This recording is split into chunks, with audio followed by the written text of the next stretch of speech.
All this week on Dateline Schools, we're learning what our local districts are doing to help meet the needs of our special needs students. And we're learning all about it as we talk with Deana Tuczek. She's the Director of Special Education Services here at St. Clair County RESA.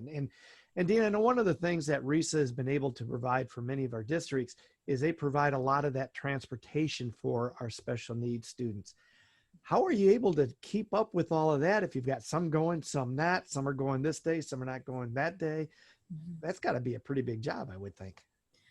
Yeah, it's been quite the challenge because each district had the opportunity to develop their own plan based off the needs of their students and their population and how they can staff each of those programs and provide for all of the structures that the health department wanted in place for each of the districts. So they really have been working with Dean Transportation, which is our busing for St. Clair County RESA.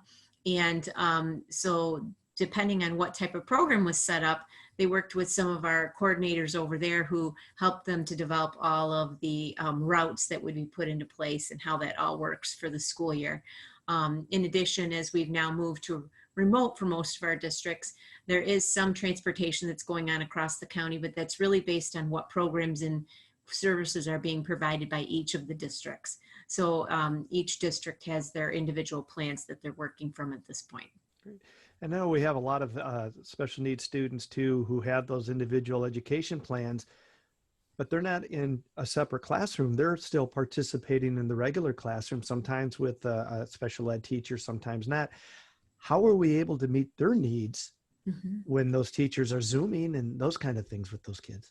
Right, right. So those students that are participating in the regular general education curriculum with supports and services also have the opportunity, if they're receiving resource room or teacher consultant supports, to get those supports online, virtually, and or they're doing the learning labs, which are open to gen ed kids in some of the districts too. And so you would want to contact each of your local districts to find out what opportunities are available to students within that district. Some of them have very specific programs set up for students that are in a program like early childhood special education services or in a cognitively impaired room, while others who are general education students who have special ed needs can receive their supports through the learning labs. We'll be back with more tomorrow. For Dateline Schools, I'm Terry Hine.